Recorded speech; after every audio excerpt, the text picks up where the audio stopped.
মুসিবত তাকে স্পর্শ করে বেশি যার ঈমান যত মজবুত বেশি।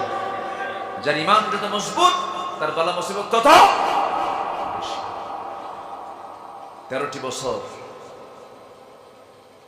কোনো অপরাধ নেই, কোনো দোষ নেই, জেল খাটলে। জেলখানায় শুধু রাখা হয় নাই, ছেড়ে রাখা হয়েছে, নির্যাতন করা হয়েছে।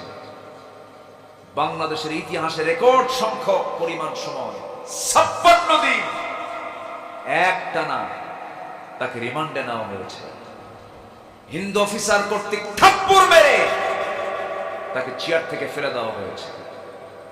এই কথাগুলো তার সন্তানদের কাছ থেকে আমার নিজ কানে শোনা। ধরে ধরে ধরে না, ধরলে আল্লাহ, ধরলে আল্লাহ ছাড়ে না। কই আলেমরা পালালো? কোন আলেম তো পালায় নাই। যারা বলেছিলে আমাদের বিরুদ্ধে, যারা বলেছিল আমরা নাকি পাকিস্তানি রাজাকার, কোন রাজাকার, পাকিস্তানের রাজাকার কেউ পাকিস্তানে যায় না। কিন্তু যারা ভারতীয় রাজাকার সব ভারতে গিয়ে বসে আছে, ঠিক কি না? তাহলে রাজাকার মূলত সত্যবাদী রাজাকার কারা? যারা ভারতীয় রাজাকার। শেষ করে দিই নাকি? কথা অনেক আছে, 12টা বাজে যে। কোন সমস্যা নাই তো? জোরে বলি ইনশাআল্লাহ, জোরে বলি ইনশাআল্লাহ। আলেমরা পালায়? আলেমরা পালাইছে কখনো? কোনদিন এই দেশ থেকে পালিয়ে গেছে কেউ? আলেমরা পালায়। 2009 সাল আমার জীবনের প্রথম হজের সফর। আল্লামা সাইদি রাহিমাহুল্লাহ তিনিও তার শেষ হজের সফরটা তার হয়েছিল 2009 সাল। উনি হজে গেলেন, ওনাকে প্রশ্ন করা হলো, দেশে ট্রাইব্যুনাল গঠন হয়েছে, আপনার দেশে না যাওয়াই ভালো হবে, আপনি যে কোনো একটা দেশের নাগরিকত্ব নিয়ে আপনি বাইরে থেকে যান। ওনার নাগরিকত্ব পেতে কি খুব কষ্ট হতো? বাইরের কোন রাষ্ট্রে তাকে থাকার জন্য কি অসুবিধা হতো তার? তিনি কোনো বাইরের নাগরিকত্ব নেননি। তিনি বলেছেন অসম্ভব, আমার কর্মী ছেড়ে আমি নেতা কখনো পালায় থাকতে পারি না। আমার দেশ, আমার মাটি আমার জীবনের চাইতে বেশি প্রিয়। আমি আমার মাতৃভূমি, আমার বাংলাদেশে ফেরত যেতে চাই। ফেরত এসেছে। উনি জানতেন আমি গ্রেফতার হতে পারি, ফিরেছেন। আলেমরা পালায় না। হাসিনা কি করছে? আচ্ছা, সন্তানদের থুইয়া যদি বাপ পালায়, ওটা কি যোগ্য বাবা? আসতে কোন যোগ্য বাবা? বাবার দায়িত্ব তো পালানো নয়, বাবার দায়িত্ব হলো সন্তানদের পাহারা দেওয়া। রাষ্ট্রপ্রধানদের দায়িত্ব হলো রাষ্ট্রের জনগণকে পাহারা দেওয়া। আর কি বলবো আমি? বলার কিছু নাই। এই দেশকে কে কতটুকু ভালোবাসে একটু হিস্ট্রি তালাশ করবে। সম্মানিত ভাইয়েরা, ওই পরিবারের যে সন্তানগুলো, আওলাদগুলো সব বিয়ে করেছে ইউরোপ, আমেরিকা।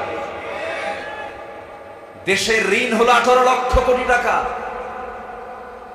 এই দেশের এখন প্রেজেন্ট ঋণ হচ্ছে 18 লক্ষ কোটি টাকা ঋণ। তার 11 লক্ষ কোটি টাকা তার নিজেরাই দেশ থেকে পাচার করেছে। শুধু চোর নয়, মহাচোর। শুধু ডাকাত নয়, মহা ডাকাত। সম্মানিত ভাইরা, কিন্তু ঈমান নামক দৌলত যদি থাকতো এগুলো হতো না। সমস্যা হলো ঈমানের। সমস্যা কি বলেন তো? সমস্যা কোথায়? ঈমান। আমার ঈমানটা ভালো করে আনবো তো নাকি? আমরা সবাই ভালো করে ঈমান আনবো তো? ঈমানদার কি ওজনে কম দেয়? ঈমানদার কি বনের সম্পত্তি মেরে খায়? মমিন সিংহে বনের সম্পত্তি মেরে খাওয়া ভাই তো নাই। الإنسان وكرمه وعلمه من البيان ما لم يعلم فسبحان الذي لا يحصى امتنانه باللسان ولا بالقلم نشهد أن لا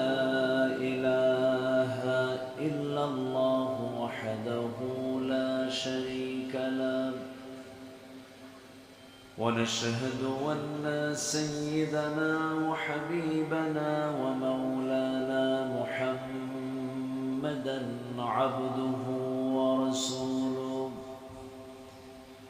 الذي أرسله بالحق بشيرا ونذيرا وداعيا إلى الله بإذنه وسراجا منيرا.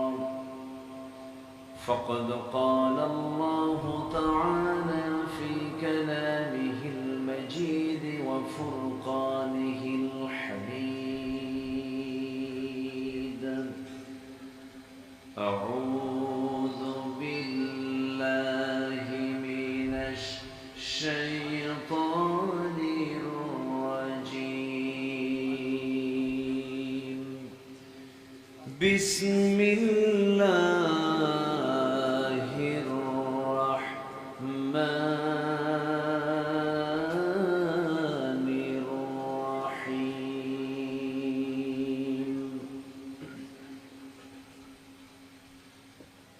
إن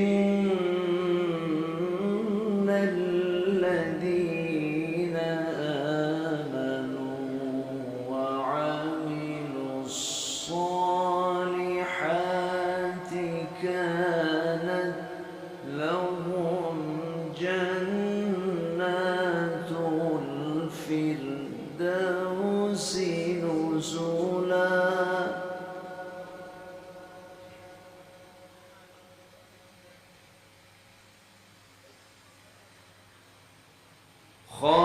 خالدين فيها لا يبغون عنها حولا.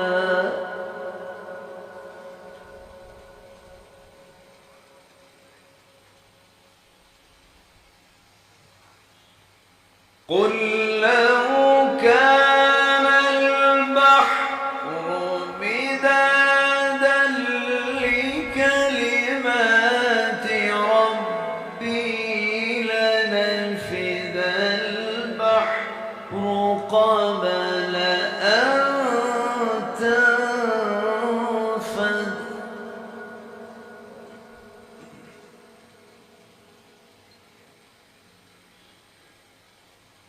قبل أن تنفد كلمات ربي ولو جئنا بمثله مددا.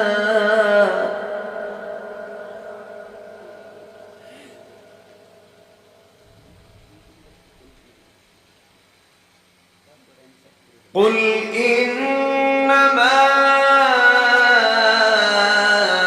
أنا بشر مثلكم يوحى إلي أنما إلهكم إله واحد.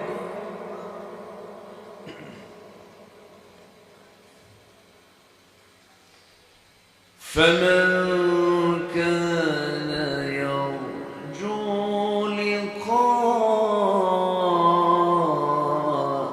ربه فليعمل عملا صالحا.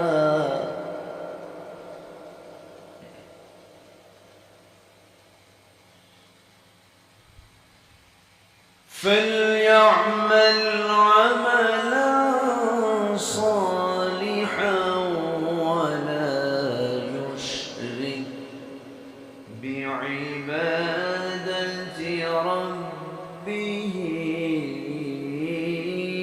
أحدا.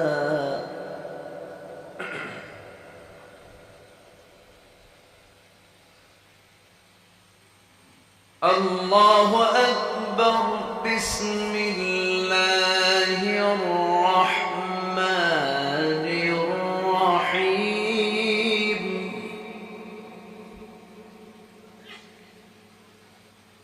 إن الله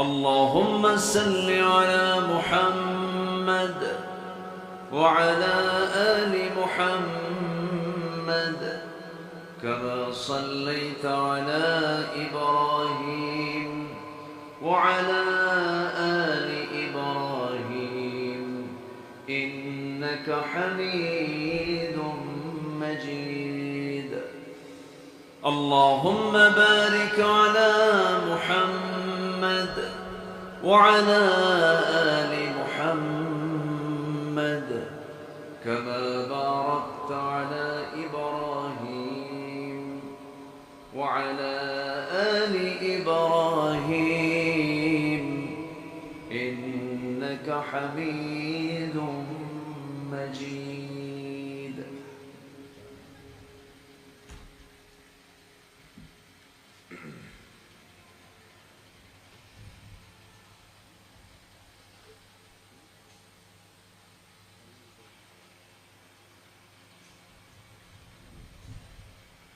ময়মনসিংহ জেলার ত্রিশাল উপজেলার রায়মণি ওলামা পরিষদ মাহফিল ইন্তেজামে কমিটি কর্তৃক আয়োজিত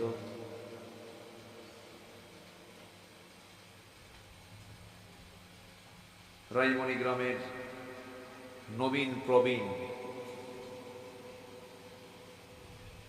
ওলামা হুফাজদের সম্মাননা পাগড়ি প্রদান উপলক্ষে আয়োজিত আজকের এই ইসলামী মহাসম্মেলন 2024 মহৎ আয়োজনের সম্মানিত সুযোগ্য সভাপতি,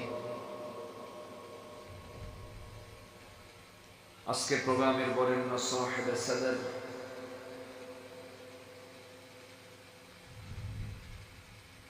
জনাব মুফতি মাওলানা মফিজুল ইসলাম হাফিজাহুল্লাহ কথা বলেছেন আমার পূর্বে নন্দিত আলেমে দ্বীন খ্যাতনামা মুফাসসিরে কোরআন আমার প্রিয় ভাই মুহতারাম মাওলানা ইলিয়াসুর রহমান জিহাদি হাফিজাহুল্লাহ, উপস্থিত হাজারাত উলামায়ে কেরাম, ফদলায়ে ইজাম, সুশীল সমাজ, জাতির শ্রেষ্ঠ সন্তান শিক্ষক মণ্ডলী, জাতির বিবেক সাংবাদিক বৃন্দ, সামনে উপস্থিত দূরে কাছের বিভিন্ন স্থান থেকে ছুটে আসা কালেমার ঝান্ডাবাহী তাওহীদের পতাকাবাহী দ্বীন ইসলামের নরসারদুল বীর মুজাহিদ প্রাণ প্রিয় সম্মানিত দ্বীনি ভাইরা, আড়ালে বসে আছেন শ্রদ্ধেয়া সম্মানিতা মা বোনেরা, আলোচনার সূচনায় আনুষ্ঠানিকতার মধ্য দিয়ে আমার পক্ষ থেকে আবারও দিল খোলা সালাম, আসসালামু আলাইকুম ওয়া রাহমাতুল্লাহি ওয়া বারাকাতুহু। সবাই কেমন আছেন? আমাকে প্রশ্ন করলে আল্লাহ তাআলা আমাকে আপনার মতোই আপনার কাতারেই রেখেছেন, বলছি আলহামদুলিল্লাহ। সারাদিনের সকল কাজের ক্লান্তি শেষে, কাজ শেষে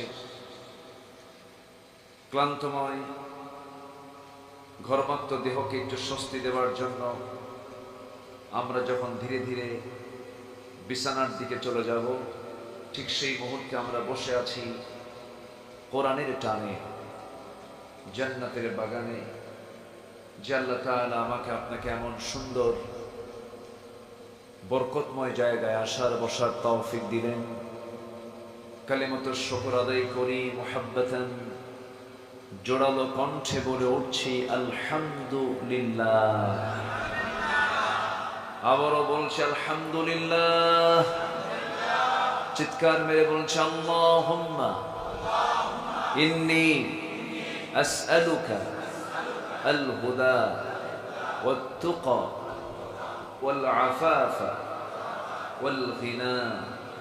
সবাই বলি আল্লাহুম্মা লাকা আসলামতু ওয়া বিকা আমানতু ওয়া আলাইকা তাওয়াক্কালতু ওয়া ইলাইকা আনাবতু। সবাই বলি আল্লাহুম্মা আইন্নি আলা যিকরিকা ওয়া শুকরিকা ওয়া হুসনি ইবাদাতিকা। আমরা আল্লাহ তাআলা শুকর আদায় করে নিলাম। সম্মানিত হাজিরিন, আমার উঠতে একটু দেরি হলো, শেষ হতে যদি একটু দেরি হয় কষ্ট হবে? আমাকে সময় কি দিতে রাজি আছেন সবাই? কোনো সমস্যা নাই তো? আল্লাহ কবুল করুন, জোরে বলি আমিন।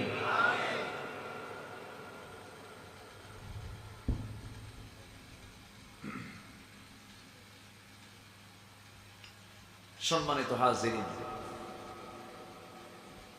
আমরা যে সময় এখানে একত্রিত হয়েছি,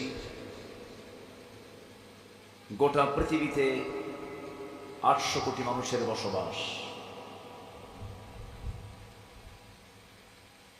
গোটা পৃথিবীর মোট জনগোষ্ঠীর প্রতি 4 জনে 1 জন মুসলমান। গোটা পৃথিবীর 2 শতাধিক রাষ্ট্রের 56টি রাষ্ট্র হচ্ছে মুসলিম রাষ্ট্র। গোটা পৃথিবীর প্রাকৃতিক খনিজ সম্পদের অধিকাংশই মুসলমানদের নিয়ন্ত্রণে। আলহামদুলিল্লাহ। গোটা পৃথিবীতে ধর্মের দিক থেকে বৌদ্ধ ধর্মের সংখ্যা নাম্বার 1, দ্বিতীয় নম্বরে হলো খ্রিস্টান, তৃতীয় নম্বরে আছে হলো মুসলমানদের জনসংখ্যার দিক থেকে মুসলমানরা হলো তৃতীয় নম্বরে। গোটা পৃথিবীতে এখন প্রেজেন্ট ওয়ার্ল্ডে 180 কোটি মুসলমান। সংখ্যা কি কম? সে আয়াতের তুলনায় কিন্তু সংখ্যা অনেক বেশি। ইয়াকুম মিনকুম 20 সাবিরুন ইয়াগলিবু 200। তাহলে সংখ্যার দিকে কিন্তু আমরা কম নই, অনেক সংখ্যা। সম্পদের দিক থেকে কিন্তু আমরা কম নই, অনেক সম্পদ। দেশের দিক থেকেও কিন্তু আমরা কম নই, অনেকগুলো দেশ আমাদের হাতে। এত কিছু থাকার পরেও গোটা পৃথিবীতে যদি আমরা বলি সবচেয়ে বেশি মার খাচ্ছে যে জাতি, সে জাতির নাম কি? সে জাতির নাম কি বলেন? মুসলমান। মুসলমানদের প্রথম কেবলা, যে কেবলাকে আমরা জানি, সেই মসজিদের নাম হলো বাইতুল আকসা, কোরআনের ভাষায় বাইতুল মুকাদ্দাস। সেটাও আজকে অবরুদ্ধ করে রাখা হয়েছে। যেখানেই মুসলমান সেখানেই ষড়যন্ত্র। তারই অংশ হিসাবে আমরা এমন একটি ভৌগোলিক অবস্থানে আমরা অবস্থান করছি। আমার দেশ এমন একটি পৃথিবীর এমন একটা ভূখণ্ডে আমরা মানচিত্রে দেখতে পাই, যার চতুর্পার্শ্বে হলো অন্য ধর্মের মানুষের সংখ্যা কম না বেশি? বেশি। অর্থাৎ যারা আল্লাহকে ছাড়া অন্য কাউকে সেজদা দেয় তাদেরকে বলা হয় হলো মুশরিক। মুশরিকদের চতুর্দিকে তারা আমাদেরকে ঘিরে রেখেছে। ঠিক মাঝখানে আমরা অবস্থান করছি, একটা দিক শুধু ফাঁকা আছে, সেটা হলো বঙ্গোপসাগর। ঠিক কি না? আচ্ছা, সম্মানিত ভাইরা, সম্মানিত বন্ধুগণ, আমি যদি বলি ভৌগোলিক দিক থেকে ফিলিস্তিনের মুসলমান যতটুকু না ঝুঁকিতে আছে, তার চাইতে বেশি ঝুঁকিতে আছে হলো বাংলাদেশের মুসলমান। ঠিক কিনা? সম্মানিত বন্ধুগণ, ঠিক আমরা সেই সময় একত্রিত হয়েছি যে সময় স্বাধীনতার এই 53 বছরে আমরা যাদের দ্বারা বেশি আক্রান্ত ছিলাম, যে মুশরিকদের দ্বারা, আমরা 5 অগাস্টের পর থেকে আমরা একটা স্বস্তির নিঃশ্বাস ফেলতে পারছি। ঠিক কিনা? একটু স্বস্তির নিঃশ্বাস আমরা পাচ্ছি। জানি না এ হাওয়া কয়দিন থাকবে, তবে জুলুম শাহী টিকসই হতে পারে না, জুলুম টিকে না, জুলুম টিকসই হতে পারে না। ফেরাউনরাও পারে নাই, ফেরাউনদের নাতিপুতেরাও পারবে পারবে না। এটা আল্লাহর ফয়সালা। লাইসা হিজাব, মাজলুমের মাঝে আর আল্লাহর মাঝে কোনো পর্দা থাকে না। লাইসা হিজাব, মাজলুম যা দোয়া করে সঙ্গে সঙ্গে তাই কবুল হয়ে যায়। সম্মানিত ভাইয়েরা, ঠিক আমরা সেই সময় একত্রিত হয়েছি। কিছু কথা আমি খুব বেশি লম্বা সময় নেব না, কারণ মূলত আলোচনার সময়টা এটা নয়। আলোচনার সময় হলো 9টা থেকে 11টা। সেটা আমার ইলিয়াসুর রহমান ভাই করে ফেলেছে। আমি শেষে একটু ভাঙ্গাচোরা কিছু কথা আমি বলতে চাচ্ছি। আপনি যদি নড়াচড়া করেন, আপনি যদি ওঠা বসা করেন, তাহলে এটা ভাবতে হবে যে আমি নড়াচড়া করছি, মানে এখানে আমরা যারা বসেছি কেউ কি ইবাদতের বাইরে, কেউ কি ইবাদতের বাহিরে? কোরআনকে সামনে নিয়ে বসেছি আমরা, ইবাদত মনে করে আমরা বসবো। জোরে বলি ইনশাআল্লাহ। কেউ নড়াচড়া করবো না। আসুন, আমি আমার অভ্যাস অনুযায়ী যেখান থেকে তেলাওয়াত দিয়ে শুরু করেছি সেই তেলাওয়াতের দিকে, তেলাওয়াতকৃত আয়াতের দিকে আমি আস্তে আস্তে চলে যাচ্ছি। আজকে আমরা দিনটা পার করেছি, কি দিন বলেন সবাই? জুমার দিন, জুমাবার। জুমাবারে একটা সূরা আমার রাসূল কখনো তেলাওয়াত করতে ছাড়তেন না, ভুলতেন না। বলুন তো সেই সূরাটার নাম কি? সূরাতুল কাহাফ। সূরাতুল কাহাফ তিনি পড়তেন, কারণ সূরাতুল কাহাফ যদি কেউ শুক্রবারে পড়ে, আসমান থেকে জমিন পর্যন্ত ওই বান্দার জন্য আল্লাহ তাআলা নূর বিছায় দেন, এবং বড় বড় ফিতনা থেকে আল্লাহ তাআলা তাকে হেফাজত করে। সম্মানিত ভাইরা, সেই সূরাতুল কাহাফ অনেক বড় সূরা, তো আমি এক চোটে এক চান্সে শেষের দিকে চলে আসছি। শেষ দিকের আমি কয়েকটা আয়াত আমি তেলাওয়াত করেছি। আল্লাহ তাআলা এর ভিতরে তার শ্রেষ্ঠত্ব, তার নবীর পরিচয় এবং সেই মহান রবের সঙ্গে বান্দার সাক্ষাতের কি কি মাধ্যম হতে পারে, আল্লাহ তাআলা বান্দার সঙ্গে সাক্ষাৎ করবেন জান্নাতের মধ্যে, কোন কোন কাজগুলো করে আসলে আল্লাহ তাআলা তা এখানে স্পষ্ট করেছেন। সম্মানিত ভাইরা, আসুন আমরা ধীরে ধীরে আলোচনার দিকে চলে যাই। আজকের এই প্রযুক্তির যুগে, এই অনলাইনের যুগে বেফাস কথা বলার কোনো সুযোগ নাই। কিরামুন কাতিবিন তো আছেই, এরাও কিরামুন কাতিবিন কম না, বুঝেন? আমাদের হিসাব করেই কথাবার্তা বলতে হয়। সম্মানিত ভাইরা, এরপরেও তো জবাব দিতে হবে একদিন কার কাছে? লিমা তাকুলুনা মা লা তাফআলুন। কথার ব্যাপারে ওয়াকুলু লিন-নাসি হুসনা, কথার ব্যাপারে বহু কথা আসছে, বহু আয়াত আল্লাহ তাআলা কোরআনে বলে দিয়েছে। এখানে অনেক উলামা হযরত এখানে উপস্থিত আছেন, যাদের ছাত্র হতে পারলে আমি নিজেকে ধন্য মনে করতাম।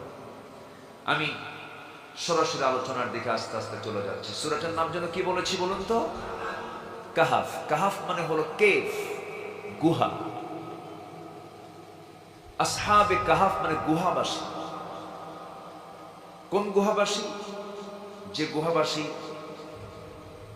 আল্লাহকে বিশ্বাস করতে গিয়ে হিজরত করেছিলেন, বাড়িঘর ছেড়ে দিয়ে তারা এক দেশ থেকে আরেক দেশে পাড়ি জমিয়েছিলেন। আল্লাহ তাআলা তাদেরকে থাকার ব্যবস্থা করে দিয়েছিলেন একটা গুহার ভিতরে। সাথে ছিল তাদের সফর সঙ্গী ছিল একটা জন্তু, কুকুর ছিল। এই কুকুর সহ আজও তারা সেই গুহার মধ্যে শুয়ে আছে এবং কিয়ামত পর্যন্ত আল্লাহ তাআলা তাদের সিকিউরিটি নিশ্চিত করে দিয়েছেন। জোরে বলে সুবহানাল্লাহ। এই ইতিহাস আমার টানা উদ্দেশ্য নয়, জাস্ট একটা সংক্ষিপ্ত একটা পরিচয় আমি আসহাবে কাহফের দিলাম। তারা ছিলেন ইমানদার। তারা কি ছিলেন? ইমানদার। ইমানদারের সিকিউরিটি নিশ্চয়তা দিবেন, তার শারীরিক সিকিউরিটি নিশ্চয়তা দিবেন একমাত্র কে? আল্লাহ তাআলা। আল্লাহ রাব্বুল আলামিন সূরাতুল কাহফের শেষের দিকে সুন্দর করে শর্ট করে বান্দাকে ডাক দিয়ে বলছেন, বান্দা দুটো আমল করবে, আমি তোকে 1 নাম্বার জান্নাত দিয়ে দেব। কয়টা আমল বলেন? 2টা আমল। আল্লাহ রাব্বুল আলামিন সুন্দর করে বলছেন, ইন্নাল্লাযীনা আমানু ওয়া আমিলুস সালিহাতি কানাত লাহুম জান্নাতুল ফিরদাউসি নুজুলা খালিদিনা ফিহা লা ইয়াবগুনা আনহা হিওয়ালা। জোরে বলুন আল্লাহু আকবার। নিঃসন্দেহে যারা ঈমান আনবে, নেক আমল করবে, এই 2টা কাজের বিনিময়ে হলো আল্লাহ রাব্বুল আলামিন নিজে ওয়াদা করে বলছেন, আমি তাকে 2 নাম্বার নয়, 3 নাম্বার নয়, 4 নাম্বার নয়, 5 নাম্বার নয়, আমি তাকে 1 নাম্বার জান্নাত, জান্নাতুল ফিরদাউস আমি তার হাতে তুলে দেব। কয়টা কাজ বলেন? কয়টা কাজ? 2টা কাজ। হয়তো মনে মনে আমরা চিন্তা করছি, হুজুর এই 2টা কাজ তো আমরা করেই ফেলেছি, ঈমান এনেছি, আমলে সালেহ করি, নেক আমলও করি, তাহলে আমরা জান্নাত তো পাবোই। কিন্তু 2টা আমল যে কত বড় বিষয়! ঈমান তো সংক্ষিপ্ত কোনো বিষয়ের নাম নয়। ঈমান এমন একটি বিষয়ের নাম, একজন ঈমানদার আখিরের জামানার এমন একটা সময় আমরা উপস্থিত হতে দেখব, হয়তো চলে আসছে, ইউসবিহু মুমিনান ওয়া ইউমসি কাফিরান। আখিরের জামানায় এমন একটা সময় আসবে, সকালবেলায় ঈমানদারের ঈমান থাকবে, বিকালবেলা সেই ঈমানদার কাফের হয়ে যাবে। এমন চিত্র আজকের সমাজে আছে না নাই? আসতে বলবেন না, আছে না নাই? সকালে ঈমানদার, বিকেলে কি? কাফের। ঈমানদার নামাজ পড়ে, আবার ঈমানদার সুদের অঙ্ক কষে। ঈমানদার নামাজ পড়ে, আবার সুদের কারবার করে। ঈমানদার 5 ওয়াক্ত নামাজে গিয়ে সেজদা দেয়, মানুষের তৈরি করা আইনকে বিশ্বাস করে। এমন ঈমানদার কি আমার দেশে নাই? আছে না নাই? সম্মানিত ভাইরা, সম্মানিত বন্ধুগণ, অনেকের কাছে ঈমান বিষয়টা ক্লিয়ার নয়। ঈমানটা কি? আমার দেশে কিছু কিছু লোকের নামই আছে ঈমান আলী। আছে না? নাম কি? ঈমান আলী। নাম হলো ঈমান আলী, 1 ওয়াক্ত নামাজ পড়ে না, নাম হলো ঈমান আলী। আলেমদের বিরুদ্ধে কথা বলে, নাম হলো ঈমান আলী। ঘুষের কারবার করে, নাম হলো ঈমান আলী। ওজনে কম দেয়।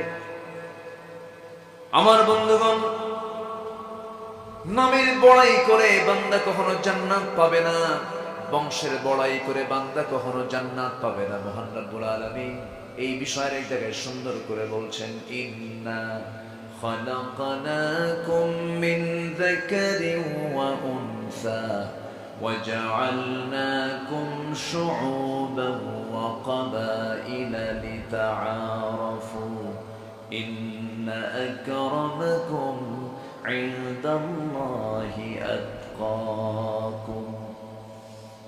আমি তোমাদেরকে এক নর এবং এক নারী থেকে সৃজন করেছি। এরপরে বহু মানুষ পৃথিবীতে আমি ছড়িয়ে দিয়েছি, বিভিন্ন গোত্র গোত্রে ভাগ করে দিয়েছি, ভাষা দিয়েছি, বর্ণ দিয়েছি। তবে তোমরা জেনে রেখে দিও, এই সমস্ত বান্দার ভিতরে আমার কাছে সম্মানিত বান্দা সেই বান্দা যে বান্দাটা আমি আল্লাহ আমাকে সবচাইতে বেশি ভয় করে। আমার বন্ধুগণ, যার চারটা জিনিস ঠিক থেকে যাবে সে জান্নাত পেয়ে যাবে। ঈমান থাকতে হবে, ইসলাম থাকতে হবে, আমল থাকতে হবে, তাকওয়া থাকতে হবে। ইসলাম আছে ঈমান নেই হবে না, ঈমান আছে ইসলাম নেই তাও হবে না। আবার আমল নেই, ঈমান আছে ইসলাম আছে কিন্তু আমল নেই তাও হবে না, তাকওয়া নাই তাও হবে না। ঈমান মূল একটা বিষয়ের নাম। ঈমান এনেছি, ইসলাম যাকে মানলাম না, এটা আমার ঈমান আনা হলো না। অনেক ব্যাখ্যাকার ব্যাখ্যা দিতে নিয়ে বলেছেন ঈমান এবং ইসলামটা হলো বীজ আর গাছের মতো। আগে বীজ না আগে গাছ? বলেন আগে বীজ না আগে গাছ? আগে বীজ এরপরে গাছ। বীজ যদি ভালো হয় গাছ ভালো হবে, বীজ যদি খারাপ জাতের হয় তাহলে গাছটাও ভালো জাতের হবে না, ভালো হবে না। এই জন্য যার ঈমানটা মজবুত হয়ে যাবে তার গাছটাও মজবুত হয়ে যাবে। ঈমানটা শিরিক মুক্ত করতে হবে, কুফর মুক্ত করতে হবে। আল্লাহ রাব্বুল আলামিন বান্দাকে বলছেন, বান্দা শিরিক মুক্ত জীবন গড়ে আমার কাছে চলে আয়, শিরিক ব্যতি রেখে আমার কাছে চলে আয়। আনানাস সামা, তোর গুনাহ আকাশ পরিমাণ চেয়ে গেছে। বিকরাবিল আরদিল খাতায়া, গোটা জমিন গুনাহে ভরে গেছে, কোনো প্রবলেম নেই। তুই আমার কাছে শিরিক মুক্ত ঈমান নিয়ে হাজির হয়ে যা, আমি তোর সমস্ত গুনাহগুলোকে মাফ করে দিয়া জান্নাতের মেহমান আমি আল্লাহ বানায়া নেব। তাহলে জান্নাত পাবার জন্য একটা গুরুত্বপূর্ণ শর্ত হলো ঈমান আনতে হবে। শিরিক যুক্ত না শিরিক মুক্ত? শিরিক যুক্ত না শিরিক মুক্ত? শিরিক মুক্ত ঈমান আনতে হবে। আমার কথাগুলো বুঝতে আপনাদের কষ্ট হচ্ছে মনে হয়। অনেক রাতে উঠেছি, সবাই ক্লান্ত শ্রান্ত, আবার একটা ক্লাস হয়ে গেছে। আর আমার ইলিয়াস ভাই একটু মজা করে কথা বলে, ওনার ভিতরে একটু হুঙ্কার বেশি, আওয়াজ বেশি। আমি তো সেরকম কিছু দিতে পারি না, তবে আমার কথাগুলো শুনতে হলে একটু মনোযোগ দিয়ে শুনতে হবে। কারো কোনো কষ্ট হচ্ছে না তো? জোরে বলি ইনশাআল্লাহ। সম্মানিত ভাইয়েরা, শিরিক মুক্ত ঈমান এটা হচ্ছে জান্নাতে যাবার অন্যতম একটা শর্ত। জান্নাত পেতে হলে ঈমান আনতে হবে, তবে সেটা হতে হবে কি মুক্ত ঈমান? শিরিক মুক্ত ঈমান। আমার দেশে রোজা রাখে আবার আল্লাহর সঙ্গে শরীক স্থাপন করে এমন নামাজি আছে না নাই? আসতে বলবেন না, আছে না নাই? নির্দিষ্ট দিনে গিয়ে ফুলের মালা নিয়ে পুষ্পস্তবক অর্পণ করা হয়, খালি পায়ে নির্দিষ্ট দিনে গিয়ে নির্দিষ্ট জায়গায় পুষ্পস্তবক অর্পণ করা হয়, আছে না নাই? আসতে বলবেন না, আছে না নাই? কবর পূজা আছে কিনা? ব্যক্তি পূজা, মানুষ মানুষকে পূজা করে এমন দৃশ্য আমার দেশে আছে না নাই? সম্মানিত ভাইরা, সম্মানিত বন্ধুগণ, পৃথিবীতে যদি কোনো মানুষকে সেজদা দেওয়া যদি জায়েজ করে দিতেন আল্লাহ তাআলা,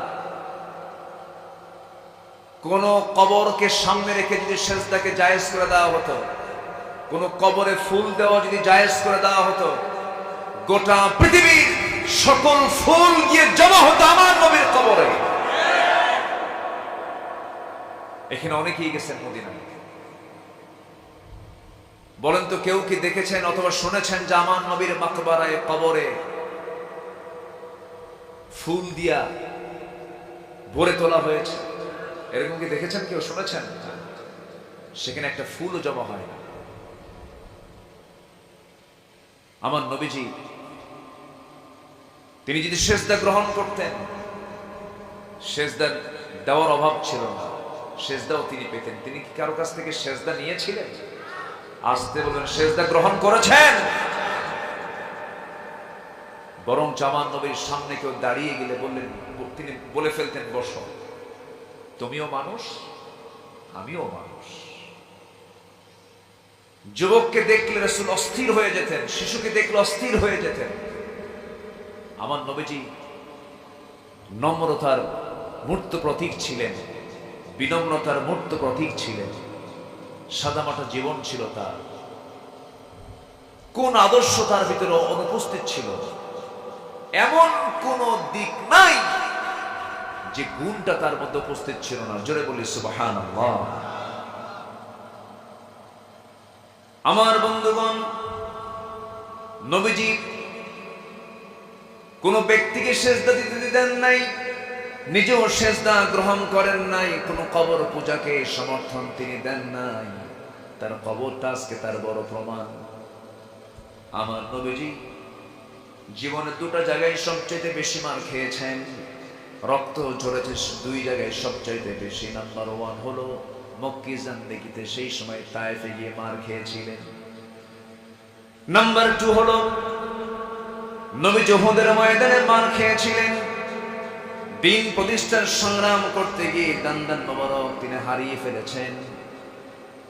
মাথার ভিতরে হেলমেটের লোহা চিকন ফলা ঢুকে পড়েছিল। উহুদের ময়দানে তার শরীর থেকে প্রচুর রক্তক্ষরণ হয়েছিল। তায়েফের ময়দানে কালিমার দাওয়াত দিতে গেছেন। তায়েফবাসী রাসূলকে না চিনতে পেরে, বুঝতে পেরে পাথর মেরে রাসূলকে রক্তাক্ত করে ফেলেছিল। নবীজি মুখ থুবড়ে জমিনে পড়ে গেলেন। সেই জায়গা থেকে কোনো মতো প্রাণী বেঁচে সেই জায়গা থেকে একটা দৌড় মারলেন। 3টা দিন 3টা রাত না খাওয়া আমার বিশ্ব নবী মক্কার দিকে ফিরে আসবেন। প্রচন্ড ক্ষুধার্ত, আর পারলেন না। 3টা দিন 3টা রাত না খাওয়া, মাথা চক্কর মেরে পড়ে গেলেন। ফেরার পথে একটা আঙ্গুরের বাগান পেলেন। আঙ্গুর বাগানের ভিতরে গিয়ে চিত হয়ে পড়ে থাকলেন। আঙ্গুর বাগানের কেয়ারটেকার দূর থেকে দেখে কোনজন যুবক শুয়ে আছে। কাছাকাছি এসে দেখে এত সুন্দর চেহারার মানুষ জীবনে দেখি নাই। রাসূলকে দেখি বলতেছে, ও যুবক, তোমার শরীর থেকে যে পরিমাণ রক্তক্ষরণ হচ্ছে, তুমি তো মরে যাবে। এই কথা চিন্তা করে ওই কেয়ারটেকারের মধ্যে একটা মহব্বত জেগে উঠলো, মায়া কাজ করলো, দয়া কাজ করলো। আঙ্গুর বাগান থেকে কয়েকটা আঙ্গুর হাতের মধ্যে পেড়ে নিয়া চিপে চিপে মোটে 1 গ্লাস আঙ্গুরের রস তৈরি করে নবীর হাতে তুলে দিয়ে বলছে, যুবক, তুমি এটা পান করো। নবীজির হাত কাঁপতেছে। 3টা দিন 3টা রাত নবীর খাওয়া নাই। গ্লাসটা হাতের মধ্যে নিলেন, মুস্কি একটা হাসি মেরে 3 ঢোকে 3 আঙ্গুরের রসটা পান করলেন। আলহামদুলিল্লাহ বলে ওই যুবকটার দিকে তাকায় বললেন, যে যুবককে রাসূল কোনোদিন দেখেন নাই, আবার সেই যুবক রাসূলকে কোনোদিন দেখে নাই। একটা অচেনা যুবকের দিকে তাকায় রাসূল বলে ফেলেন, ও যুবক, তোমার নাম তো আদ্দাস। যুবক আশ্চর্য হয়ে গেল, চেনা হলো না, দেখা হলো না, আমার নামটা জানলো কেমনে? আমার নবীজি মুস্কি মুস্কি হাসি মেরে বলছেন, আদ্দাস, তোমার গ্রামের বাড়ির নাম হলো নিনুয়া, নিনুয়া গ্রামে তোমার জন্ম। এবার বলতেছে, আমার নাম আদ্দাস, আমার গ্রামের নাম নিনুয়া, তোমাকে এই সংবাদগুলো কে দিল? রাসূল বলছেন, শুধু এতটুকুই জানি না, তুমি যে গ্রামে জন্ম নিয়েছো সেই গ্রামে জন্ম নিয়েছেন আল্লাহর পয়গম্বর ইউনূস আলাইহিস সালাতু ওয়াস সালাম। আরো আশ্চর্য হয়ে গেল। আশ্চর্য হয়ে এবার জিজ্ঞাসা করতেছি, আমার গ্রামের নাম নিনুয়া, আবার সেই গ্রামে আল্লাহর নবীর জন্ম, সেই নবীর নামটা তোমাকে শেখালো কে, জানালো কে? এবার নবীজি মুস্কি হাসি মেরে বলছে, যুবক আদ্দাস, একজন নবীর কাছে তো আরেকজন নবীর খবর থাকতেই পারে। কে জানায় দিয়েছে? গায়েবের মালিক কে? রাসূল। রাসূল গায়েবের মালিক। আমার দেশে কিছু দরবারের পীররাও গায়েবের মালিক। এখানেই কথা, এখানেই ঈমান। এখানে কি ইমান। কথা বলবো, সময় দিবেন তো সবাই? রাজি আছেন তো সবাই? রসুল গায়েব জানে না, আর আমার দেশে ন্যাংটা বাবা গায়েব জানে।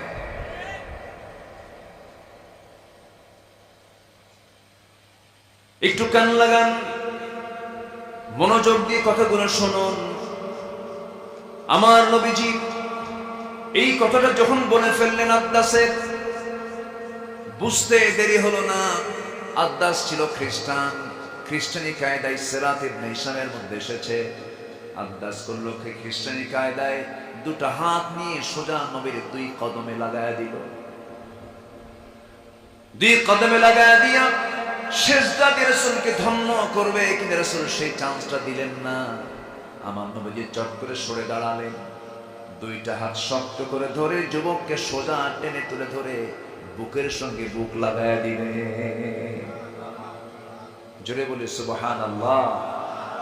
আজকের কিছু দরবারে ভণ্ড চেয়ারে বসে থাকে, আর মুরিদরা পা চাটে, পায়ে সেজদা দেয়।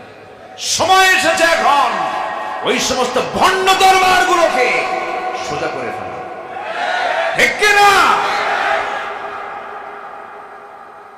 যেখানে শিরক সেখানে আমাদের আন্দোলন চলবে, সেখানে আমাদের বিরোধিতা চলবে।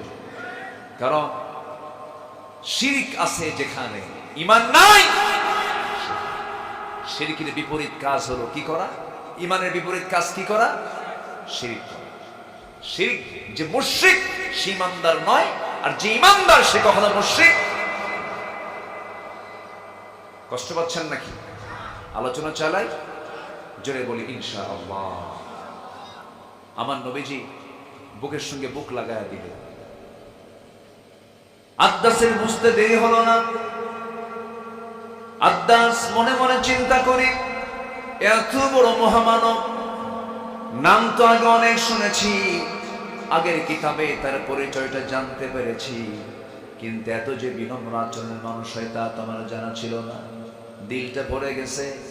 আমার নবীজি বুকের সঙ্গে বুক লাগায়া দিলেন, আর হাতটা গায়ে দিয়া সঙ্গে সঙ্গে যুবকটা বলে ফেললো, আশহাদু আল্লা ইলাহা ইল্লাল্লাহু ওয়াহদাহু লা শারীকা লাহু ওয়া আশহাদু আন্না মুহাম্মাদান আবদুহু ওয়া রাসূলুহু। হিদায়াতের মালিক কে? আসতে বলবেন, হেদায়েতের মালিক কে? গায়েবের মালিক কে? রাসূলকে হেদায়েত দিতে পারবেন নাকি? যদি পারতেন নিজেরা আপন চাচাকে হেদায়েত দিতে পারতেন তিনি। রাসূল যদি গায়েব জানতেন, ইফকের ঘটনা আর আসতো না। নবীজি নিজের স্ত্রী, নবীজির স্ত্রী আম্মা জান আয়েশাকে নিয়ে কত বড় ষড়যন্ত্র মুনাফিকেরা করেছিল। তার সতীত্ব নিয়ে প্রশ্ন তুলেছিল। সতীত্বের প্রশ্ন যখন তোলা হলো, রাসূল তো গায়েব জানতেন না। রাসূল শুনে শুধু বললেন, আয়েশা, কি যেন কথা আমার কানে আসলো, এই কথা যদি হতো আমার কানে এসেছে, তোমার সতীত্ব নিয়ে প্রশ্ন উঠেছে, আল্লাহর ফয়সালা না আসা পর্যন্ত তুমি তোমার বাবার বাড়ি চলে যাও। এখানে আলেম উলামা আছেন, লম্বা কথা বলবো কখন, সময় তো কম, বলবো বলবো বলবো। ইফকের ঘটনা হলো, আমার নবীজি কোনিয়াক অভিযান থেকে ফিরে আসতেছিলেন মদিনার দিকে। আমার নবীজি শুধু সাধারণ সফর নয়, জিহাদের মতো কণ্টকাকীর্ণ ময়দানেও বউকে সাথে নিয়ে চলে গেছেন। কারণ বউটা হলো ঈমানের পাহারাদার। বউ কিসের পাহারাদার? রাসূল জীবনে হজ করেছেন কয়বার? একবার। সেখানে বউ ছিল কি ছিল না? ছিল। নবীজির ম্যাক্সিমাম সফরে স্ত্রীকে সঙ্গে নিয়ে চলেছেন উহুদের মতো কণ্টকাকীর্ণ যুদ্ধের ময়দান। নবীজির বউ ছাড়েন নাই। আমার নবীজি আম্মা জান আয়েশাকে সঙ্গে করে নিয়ে অভিযান থেকে যখন ফিরে আসতেছিলেন, আমার নবীজি সাহাবায়ে কেরামকে দায়িত্ব বন্টন করে দিয়েছিলেন। আম্মা জান আয়েশা একটা উটের পিঠে হাওদার মধ্যে ছিলেন।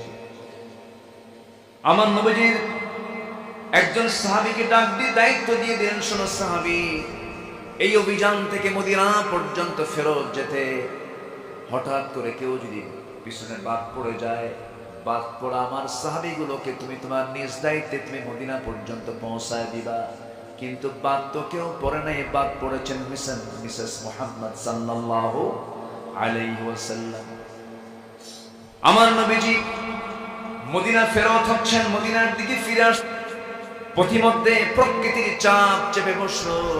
প্রকৃতির ডাকে সাড়া দেবার জন্য আম্মা জান আয়েশা বলে ফেলেন, তোমরা আমাকে উটের পিঠ থেকে নামায় ফেলো। হাওদা থেকে তিনি নামলেন, পর্দার নিয়ম রক্ষা করলেন। ওই সময় পর্দার আয়াত নাযিল হয়ে গেছে, সেই পর্দা নিয়ম রক্ষা করে তিনি আড়ালে চলে গেলেন। শৌচকার্য কমপ্লিট করলেন। শৌচকার্য কমপ্লিট করি ফিরে আসবেন, ফিরে আসতে নিয়ে তার দেরি হয়ে গেল। এইদিকে ফেরত এসে দেখেন কেউ নাই, হাওদাও নাই, উটটাও নাই, তার দায়িত্বপ্রাপ্ত সাহাবীও নাই। অর্থাৎ যিনি দায়িত্বপ্রাপ্ত ছিলেন, ওই পালকি যখন হাতের মধ্যে নিয়েছেন তার ওজনটা তো কম ছিল, ব্যাখ্যা এসেছে। হাওদার মধ্যে যেন চাদর মুড়িতে বসে আছে, কাছাকাছি গিয়ে লক্ষ্য করে দেখেন কেউ তো বাদ পড়ে নাই। আমার রাসূলের স্ত্রী বাদ পড়েছেন, উম্মুল মুমিনিন বাদ পড়েছেন। বললেন, আম্মা যেন আপনার কোনো টেনশন নাই, কোনো চিন্তা নাই, রাসূল তো আমাকে দায়িত্ব দিয়েছেন, আপনি নিশ্চিন্তে সতীত্ব নিয়ে আপনি মদিনায় ফিরবেন ইনশাআল্লাহ বলে তাকে সাহস দিলেন।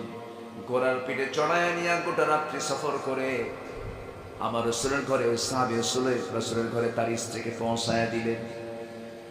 এই কথাটা মদিনার মুনাফিকদের কানে যখন চলে গেছে, এটাকে বড় খাদ্য মনে করে। মুনাফিকদের খাদ্য আছে না নাই বলেন? আসতে বলবেন না, আছে না নাই? মুনাফিকরা বড় একটা ইস্যু তৈরি করে ব্রেকিং নিউজ দিয়ে দিল, গোটা মদিনায় ছড়িয়ে দিল, ইহুদিদের দ্বারা ছড়িয়ে দিল। তোমরা কি জানো গত রাত্রিতে আয়েশা একজন পরপুরুষের সঙ্গে গোটা রাত ঘোড়ার পিঠে সফর করেছে, আয়েশার সতীত্ব শেষ হয়ে গেছে। যেরকম নাউজুবিল্লাহ, এমন অভিযোগ দেওয়ার মতো লোক এখনো আছে না নাই? আলেমদের বিরুদ্ধে মামলা দিয়েছে ধর্ষণে, ঠিক কিনা? আলেমদের বিরুদ্ধে ধর্ষণের মামলা হয়েছে এই বাংলাদেশের কোর্টগুলোতে। যারা মামলা দিয়েছে তারা আজকে কোথায়? কোথায় তোমরা? একটা মন্ত্রী বিরুদ্ধে মামলা দেয় হলো ভ্যানিটি ব্যাগসি, গরু চুরির মামলা দেয়। শয়তানকে আমিও মিথ্যা কথা বলি, এত মিথ্যা কথা আমিও পারি না। একজন আলেমের বিরুদ্ধে সাক্ষী দিয়েছে, ঘটনা ৭১, আর সাক্ষীর জন্ম হলো ৭৫। রুহের জগৎ থেকে সে দেখছে, ঠিক কিনা? ঠিক কিনা? 14 আগস্ট 2023 সালে পরিকল্পিতভাবে আল্লামা সাইদি রাহিমাহুল্লাহকে কাশিমপুর কারাগার থেকে নাটকীয়ভাবে ষড়যন্ত্র করে সুস্থ মানুষকে হসপিটালাইজড করে তাকে পরিকল্পিতভাবে হত্যা করা হয়েছে। 1 বছর লাগে নাই, 1 বছর লাগছে। আলেমদের রক্ত বড় বিষাক্ত, আলেমদের রক্ত নিয়ে হোলি খেলবা না। আলেমদের সম্মান দিয়েছেন কে? আসতে বলবেন না কে? সূরাতুল ফাতির খুলে দেখো তোমরা, ইন্নামা ইয়াখশাল্লাহা মিন ইবাদিহিল উলামা। বান্দার মধ্যে একমাত্র উলামারাই আল্লাহকে সবচাইতে বেশি ভয় করে। তবে হ্যাঁ, যারা আলেম হবে তাদের বিপদ কম হবে না বেশি হবে? আসতে বলেন, কম হবে না বেশি হবে? এই পৃথিবীতে সবচেয়ে বেশি বিপদগ্রস্ত ছিলেন কারা? নবীরা। 1 নাম্বার কারা? নবীরা। তাহলে সবচেয়ে দামি মানুষ কারা আর সবচেয়ে বিপদগ্রস্ত কারা? আশাদ্দুন নাস বালাউল আম্বিয়া সুম্মা আল আমসাল ফালামসাল। বালা মুসিবত তাকে স্পর্শ করে বেশি যার ঈমান যত মজবুত বেশি। যার ঈমান যত মজবুত তার বালা মুসিবত তত বেশি। 13টি বছর কোনো অপরাধ নেই, কোনো দোষ নেই, জেল খাটলে। জেলখানায় শুধু রাখা হয় নাই, ছেড়ে রাখা হয়েছে, নির্যাতন করা হয়েছে। বাংলাদেশের ইতিহাসে রেকর্ড সংখ্যক পরিমাণ সময় 56 দিন একটানা তাকে রিমান্ডে নেওয়া হয়েছে। হিন্দু অফিসার কর্তৃক থাপ্পড় মেরে তাকে চেয়ার থেকে ফেলে দেওয়া হয়েছে। এই কথাগুলো তার সন্তানদের কাছ থেকে আমার নিজ কানে শোনা। ধরে ধরে ধরে না, ধরলে আল্লাহ, ধরলে আল্লাহ ছাড়ে না। কই আলেমরা পালালো? কোন আলেম তো পালায় নাই। যারা বলেছিলে আমাদের বিরুদ্ধে, যারা বলেছিল আমরা নাকি পাকিস্তানি রাজাকার,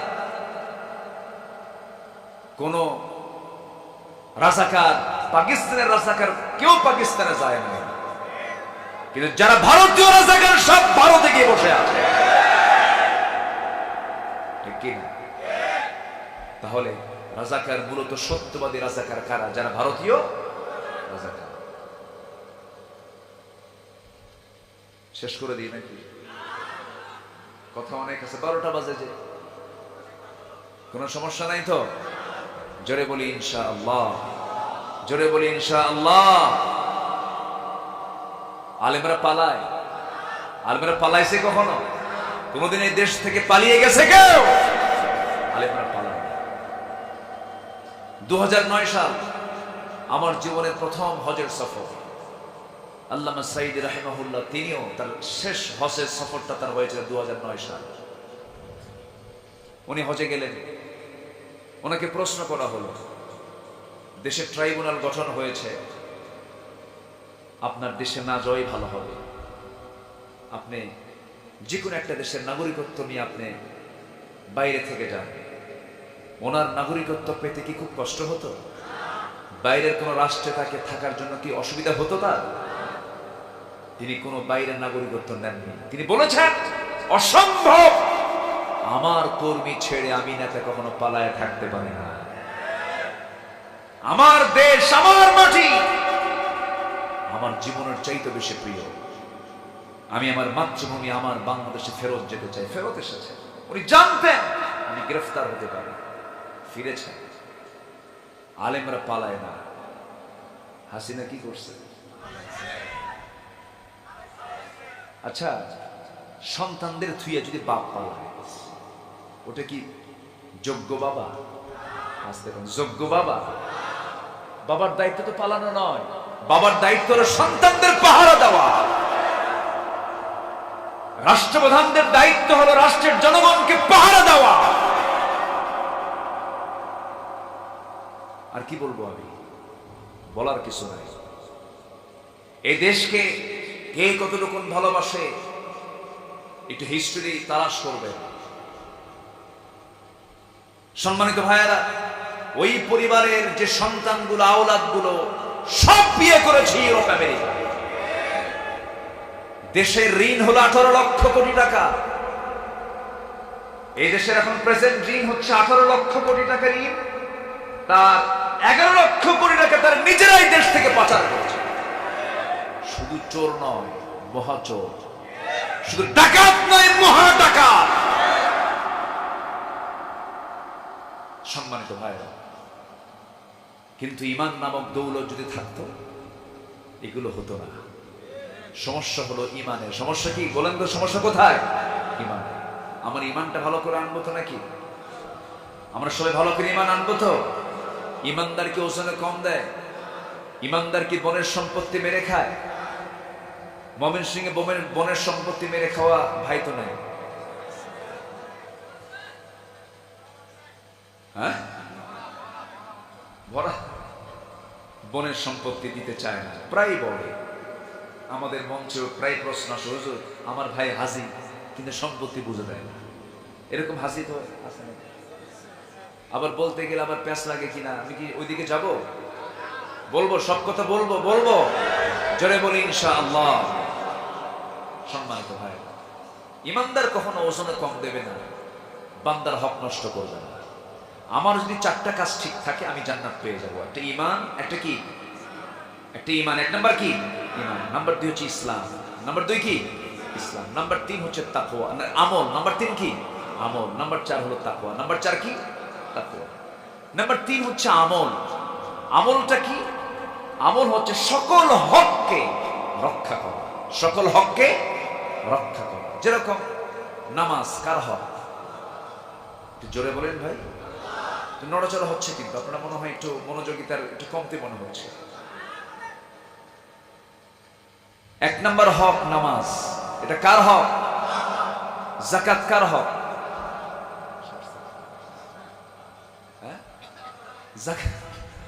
যাকাত কার হক?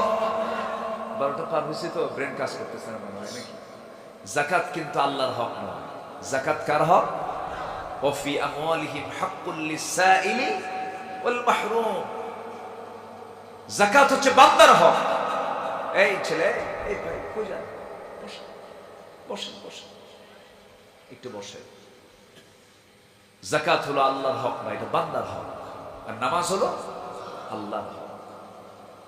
আমার দেশে যাকাত হিসাব হয় না সুদ হিসাব হয়? বলেন কি হিসাব হয়? সুদ। যাকাতের কিন্তু কোনো হিসাব নাই। আমার দেশে নামাজি বেশি না বেনামাজি বেশি? আচ্ছা, নামাজি লোকের হিসাব বেশি না বেনামাজি লোকের হিসাব বেশি? বেনামাজি। নাই, নামাজ নাই। নামাজ কোথায়? মসজিদ বেশি। এখন আজকে এই বাংলাদেশে এখন মসজিদ কম না বেশি? মসজিদ বেশি, নামাজি কম। আমার বন্ধুগণ, আল্লাহ রাব্বুল আলামিন বান্দাকে একটা সুনির্দিষ্ট লক্ষ্য নিয়ে দুনিয়াতে পাঠিয়ে দিয়েছেন। সে লক্ষ্যটা হলো বান্দা আমার যে হুকুম হাকাম গুলো আছে এটাকে ফলো করবে, এটাকে মেনে চলবে, ঈমান টানবে, ইসলামটা মেনে চলবে, আমলগুলো ভালো ভালোভাবে ঠিকঠাক মতো করবে, আমাকে ভয় করবে, আমি তোমাকে জান্নাত দিয়ে দেব। আল্লাহ সুন্দর করে এই কথাটাই শর্ট করে সূরা কাহফের শেষ দিকে বলছেন, ইন্নাল্লাযীনা আমানু ওয়া আমিলুস সালিহাতি কানাত লাহুম জান্নাতুল ফিরদাউসি নুজুলা খালিদিনা ফিহা লা ইয়াবগুনা আনহা হিওয়ালা। জোরে বলুন আল্লাহু আকবার। এমন জান্নাত তোমাকে দিব যে জান্নাত থেকে তোমাকে কখনো বের করে দেওয়া হবে না, যে জান্নাত তোমার কাছ থেকে কখনো বাজেয়াপ্ত করে দেওয়া হবে না। জান্নাতের আজীবন মালিকানা তুমি পেয়ে যাবে। এরপর আল্লাহ রাব্বুল আলামিন বান্দাকে বোঝানোর জন্য এবার বলছেন, রাসূল আপনি জানিয়ে দেন এই কিতাবটা কি, এই কিতাবের পরিচয়। সেকেন্ড তেলাওয়াত কি আয়াত আল্লাহ রাব্বুল আলামিন রাসূলকে বলছেন, রাসূল আপনি সবাইকে জানিয়ে দেন এই কিতাবটা কেমন কিতাব। قُلْ لَوْ كَانَ الْبَحْرُ مِدَادًا لِكَلِمَاتِ رَبِّي لَنَفِدَ الْبَحْرُ قَبْلَ أَن تَنفَدَ كَلِمَاتُ رَبِّي وَلَوْ جِئْنَا بِمِثْلِهِ مَدَدًا। জোরে বলুন আল্লাহু আকবার। গোটা পৃথিবী অথই জলরাশি, সাত সমুদ্রের সমস্ত পানিগুলো যদি কালি বানানো হয়, আর গোটা পৃথিবীর শুধু সুন্দরবন নয়, গোটা পৃথিবীর সমস্ত জঙ্গলের সমস্ত গাছগুলোকে যদি কলম বানানো হয়, পানি রূপী কালি দিয়া, গাছ রূপী কলম দিয়া যদি আল্লাহর কালিমার ব্যাখ্যা লেখা যদি শুরু হয়ে যায়, এই কালামের ব্যাখ্যা লেখা যদি শুরু হয়ে যায়, পানি রূপী কালিগুলো লিখতে লিখতে নিঃশেষ হয়ে যাবে, কলমগুলো লিখতে লিখতে মুদ্রা হয়ে যাবে, কিন্তু আল্লাহর এই কালিমার ব্যাখ্যা লেখা কখনো শেষ করা যাবে না। জোরে বলে সুবহানাল্লাহ।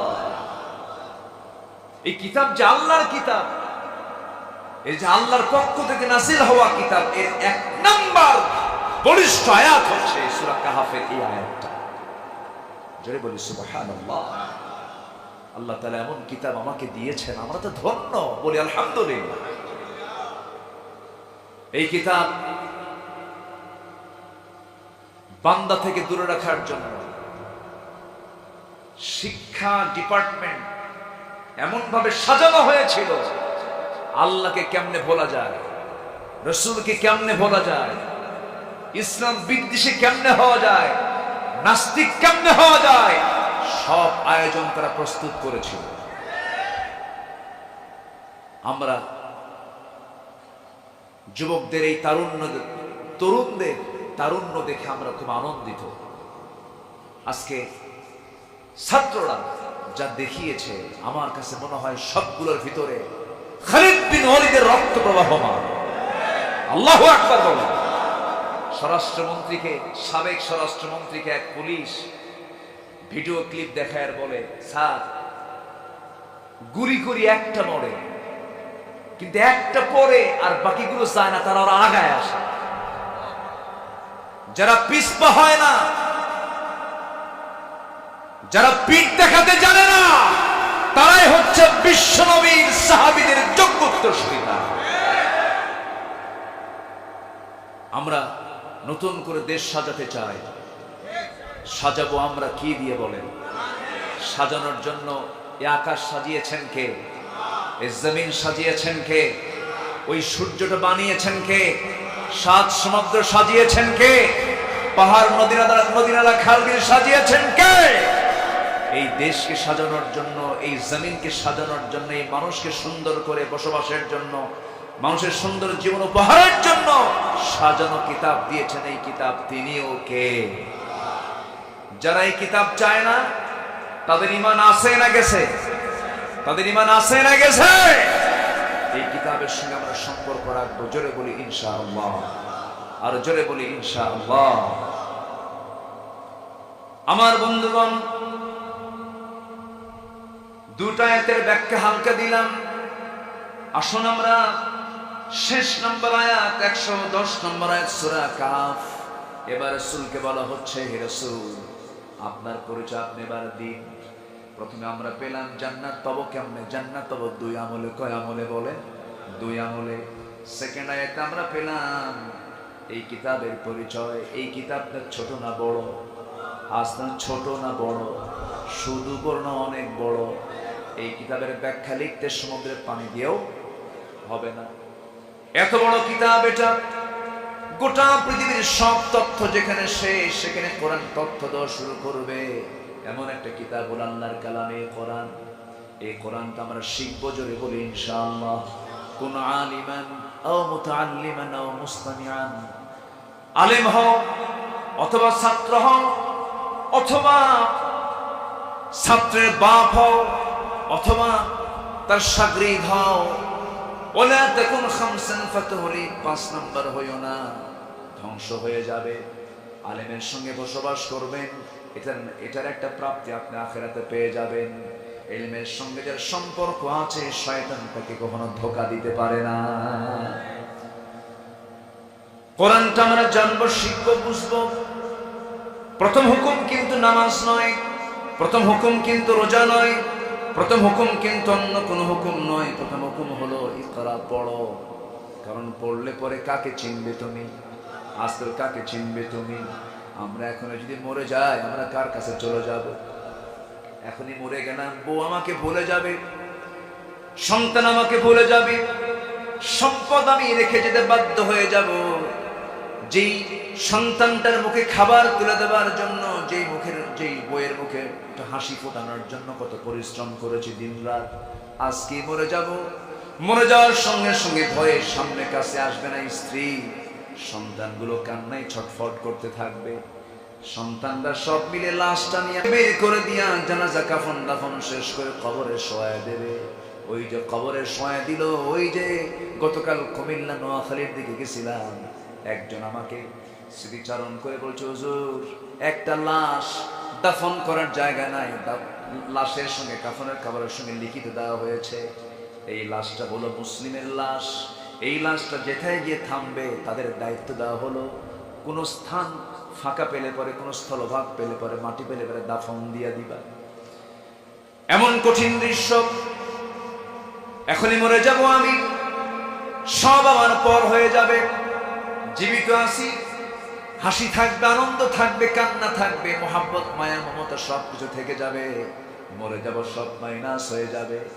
একটু হাসরের চিত্র ফেনীবাসী টের পেয়েছে, নোয়াখালীবাসী টের পেয়েছে। মারা গেছে, লাশ, কবর দেওয়ার জায়গা নাই, 2 তলার উপরে পানি, 1 তলায় পানি, ভাবছে দোতলায় চলে যায়, দোতলাও পানি, 3 তলায় চলে যাওয়ার কোথায় যাবে? সেখান থেকে বারবার লাল পতাকা, লাল কাপড় উড়াচ্ছে।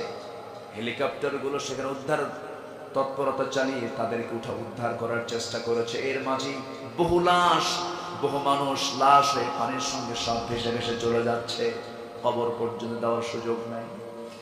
আমার বন্ধুগণ, এখনই কোনো বিপর্যয়ে চলে আসুক, মুসিবত চলে আসুক, কেউ আমার আপন নয়। দিন শেষে আমরা যদি খুঁজতে যাই, আমার আপন একমাত্র কেবলমাত্র তিনি আমার কে? আরো জোরে বলেন, তিনি আমার কে? আল্লাহ তাআলা। আল্লাহর সামনে আমাকে আপনাকে হাজির হতে হবে। আল্লাহর সামনে যদি আসামি হয়ে হাজির হয়ে যাই, বড় বিপদে পড়ে যাব, বড় মুসিবতে পড়ে যাব। এই জন্য আমার আপনার সবচেয়ে বড় পুঁজি হলো ঈমান। সবচেয়ে বড় পুঁজি কি? ঈমান। জান্নাত যাওয়ার জন্য এক নাম্বার পুঁজি হলো ঈমান। নাম্বার 2 পুঁজি হলো আমলে সালেহ। এই দুইটা পুঁজি যদি আমরা মজবুত করতে পারি, আল্লাহর সামনে আমরা দাঁড়াতে পারবো, সম্মানজনক অবস্থান আমরা পেয়ে যাব। আল্লাহর কালামটাকে বেশি করে পড়বো। নাম্বার 3 হলো নবীর পরিচয়। প্রথম পাইছি হলো ইমানদারের পরিচয়, জান্নাতি বান্দার পরিচয়। মাঝখানে পাইলাম হলো কিতাবের পরিচয়। এই সূরার শেষ নাম্বার আয়াতে এবার পরিচয় পাবো হলো আমার নবীর পরিচয়। ওয়াজ কেবল শুরু। কি করব? চালাবো? আমি তো ভয় পাচ্ছি আবার ফজর যদি কাজা হয়। ফজর কাজা হবে না তো? ফজর এখানেই পড়বেন? এই তো বক্তা মেরে ফেলার টার্গেট করতেছে এখন দেখতেছে। জি আলহামদুলিল্লাহ। আমি চেয়েছিলাম একটু আগে উঠতে, একটু বিলম্ব হলো, সমস্যা নাই। আমি খুবই আনন্দিত, এত রাতে সবাই বসে আছে, বলি আলহামদুলিল্লাহ। এখন রাসূলকে বলা হচ্ছে, হে রাসূল, আপনি আপনার পরিচয় দেন সবার সামনে, আপনি বলে দেন আপনি কে। এবার রাসূলকে কে বলে দিচ্ছেন? হে রাসূল আপনি বলুন, কুল, আপনি বলুন আপনি কে। এবার তিনি বলছেন আনা, আমি। ইন্নামা আনা, নিঃসন্দেহে আমি। অর্থাৎ রাসূল বলছেন আমি কে, তোমরা শোনো। আল্লাহ রাব্বুল আলামিন তাকে বললেন, কুল ইন্নামা আনা বাশারুম মিথলুকুম ইউহা ইলাইয়া আন্নামা ইলাহুকুম ইলাহুন ওয়াহিদ ফামান কানা ইয়ারজু লিকাআ রাব্বিহি ফালইআমাল আমালান সালিহান ওয়ালা ইউশরিক বিইবাদাতি রাব্বিহি আহাদা। জোরে বলুন আল্লাহু আকবার। হে রাসূল আপনি বলুন আপনার পরিচয়টা কি? আমার রাসূল নিজেই বলছেন, হে আমার উপস্থিত আমার সাহাবীরা শোনো, আল্লাহ আয়াত নাযিল করে দিয়েছেন, আনা বাশারুম মিথলুকুম, আমি তোমাদের মতো মানুষ। তোমাদের দুইটা চোখ, আমারও দুইটা চোখ। তোমাদের দুইটা কান, আমারও দুইটা কান। তোমাদের দুইটা হাত, আমারও দুইটা হাত। তোমরা যে পিতার ঔরসে জন্ম নিয়েছ, আমারও পিতা ছিলেন, তার পিতার নাম কি বলেন? আরো জোরে বলেন, তার পিতার নাম কি? তার মার নাম কি? নবীজির গায়ে চিমটি কাটলে পরে তিনি ব্যথা পেতেন, আমরাও চিমটি কাটলে ব্যথা পাই। আমার নবীজির শোক ছিল, আমার নবীজির আনন্দ ছিল, নবীজির দুঃখ ছিল। নবীজি আমাদের মতোই মানুষ ছিলেন, কিন্তু আল্লাহ তাআলা তাকে শুধু বিশেষ একটা মর্যাদা দিয়েছেন, সেটা হলো সেই পরিচয়টা আল্লাহ রাব্বুল আলামিন তাকে দিয়ে বলছেন, আপনি বলেন ইউহা ইলাইয়া আন্নামা ইলাহুকুম ইলাহুন ওয়াহিদ। শুধু পার্থক্য হলো আমার কাছে ওহী আসে, তোমাদের কাছে ওহী আসে না। আমার কাছে জিবরিল আমিন আসে, আমার কাছে ওহী নাযিল করে। আমি হলাম আল্লাহর নবী। আমি কি? আল্লাহর নবী। প্রথম পরিচয় হলো বান্দা, এরপরে তিনি আল্লাহর রাসূল। সুবহানাল্লাযী আসরা বিআবদিহি লাইলাম মিনাল মাসজিদিল হারামি ইলাল মাসজিদিল আকসা আবদুহু ওয়া রাসূলুহু। প্রথম পরিচয় হলো তিনি বান্দা, এরপরে পরিচয় হলো তিনি রাসূল। সে রাসূল কখনো গায়েব হতে পারেন না। নবীজির পরিচয় কোরআনের 8টা জায়গায় 8টা পরিচয় আমরা পেয়ে যাই। 8টা পয়েন্ট আমি তার পরিচয় সংক্ষিপ্ত করে তুলে ধরবো আয়াতের সঙ্গে সঙ্গে। রাসূল ফেরেশতা ছিলেন না মানুষ ছিলেন? আসতে কয়, ফেরেশতা ছিলেন না মানুষ ছিলেন? মানুষ হয়ে গুনাহমুক্ত জীবন একজন ব্যক্তি, তিনি হচ্ছেন মুহাম্মদ সাল্লাল্লাহু। ফেরেশতার গুনাহ, আজ থেকে ফেরেশতার গুনাহ, মানুষের গুনাহ, কিন্তু আমার নবীর কোনো গুনাহ নাই। কি ঠিক আছে না? আমার নবীজি মানুষ ছিলেন, কিন্তু কোনো গুনাহ তার জীবনে স্পর্শ করে নাই, কোনো গুনাহ তাকে তার জীবনে স্পর্শ করতে পারে নাই। নিষ্পাপ মাসুম বাচ্চার মতো আল্লাহ রাব্বুল আলামিন থেকে গুনাহ মুক্ত রেখে দিয়েছেন। কুল ইন্নামা আনা বাশারুম মিথলুকুম ইউহা ইলাইয়া আন্নামা ইলাহুকুম ইলাহুন ওয়াহিদ। তিনি ফেরেশতা ছিলেন না, তিনি মানুষ ছিলেন। বাশার, আনা বাশারুম মিথলুকুম, বাশার মানে ফেরেশতা না মানুষ। আল্লাহ রাব্বুল আলামিন তিনি যে ফেরেশতা নন এটাও ক্লিয়ার করেছেন সূরা আনআমের 50 নম্বর আয়াতে। কুল লা আকুলু লাকুম ইনদি খাযাইনুল্লাহি ওয়া লা আ'লামুল গায়বা ওয়া লা আকুলু লাকুম ইন্নী মালাক। আমি তো ফেরেশতা নই, আমি মানুষ। আমি কি? মানুষ। তাহলে আমার রাসূল ফেরেশতা নন, তিনি মানুষ। ফেরেশতার সৃষ্টিগত দিক হলো মাটি না নূর? নূর। জিনের সৃষ্টিগত দিক হলো নূর, মাটি না আগুন? আর মানুষের সৃষ্টিগত দিক কি? মাটি। কার কথা? আসতে বলবেন না কার কথা? তবে হ্যাঁ, আমি এই সমস্ত বিষয় নিয়ে বেশি গভীরে যেতে চাই না, আমরা মারামারি চাই না। নূর আর মাটি নিয়ে দ্বন্দ্ব লাগায় কেউ কাউর আমরা কাফের ফতোয়া না দিই। এগুলো আউটডোরের কোনো বিষয় নয়, এটা ইনডোরের কথা, আলেম ওলামাদের কথা। এগুলোকে সামনে নিয়ে, নূর মাটিকে সামনে নিয়ে, 3 রাকাত 1 রাকাত বেতেরকে সামনে নিয়ে, হাত বাঁধা বুকে না নাভিতে, এটা নিয়ে বিভাজন সৃষ্টি করার সময় এখন নয়। আমি তো মনে করি বিগত 200 বছরের ইতিহাস ঘাটলে গত 5 আগস্টের পরে যে ইতিহাস রচনা হয়েছে, এই সময় আলেমদের এখন এক অনন্য সময় এসেছে। এখন সমস্ত মুসলমান এক হওয়ার দরকার আছে না নাই? রাজি আছেন কারা কারা? হাত উঁচু করে দেখা। কেউ তো স্লোগান দেন।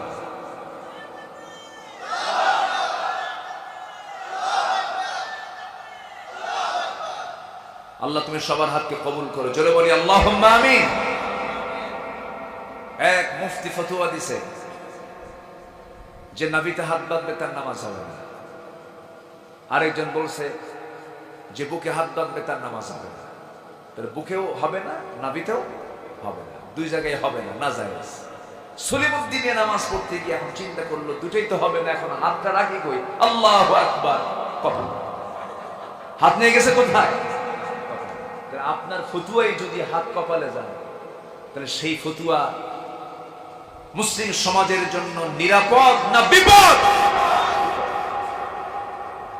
ইন্নামাল মুমিনুনা ইখওয়া ফাসলিহু বাইনা আখওয়াইকুম ওয়াত্তাকুল্লাহ। দেখেন আল্লাহ তাআলার কথার ওজন কত। মুমিনরা ভাই ভাই, ফাসলিহু ঠিকঠাক কর, ওয়াত্তাকুল্লাহ ঠিকঠাক করতে না আমারে ভয় করিস, পেঁচ লাগাবি। কার কথা? কার কথা? আল্লাহর কথা।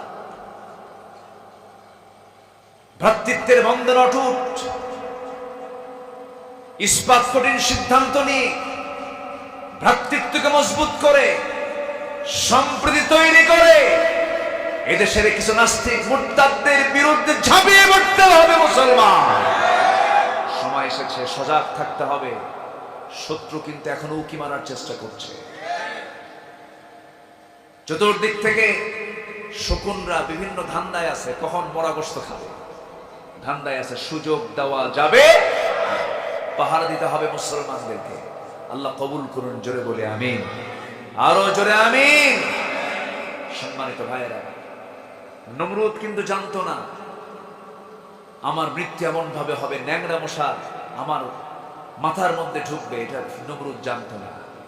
ফেরাউন কিন্তু জানতো না, মৃত্যুর কয়েক মিনিট আগেও সে জানতো না যে এই দরিয়ায় আমাকে চুবায়া মরতে হবে, আমি এখানে চুবে মারা যাব, এটা কিন্তু ফেরাউন জানতো না। আবার অন্যদিকে আল্লাহর পয়গম্বর মুসাও জানতেন না যে ফেরাউনকে এইভাবে দুনিয়া থেকে বিদায় হতে হবে, আল্লাহ তাআলা আমাকে এরকম বিজয় দিয়ে দিবেন, উনিও জানতেন না।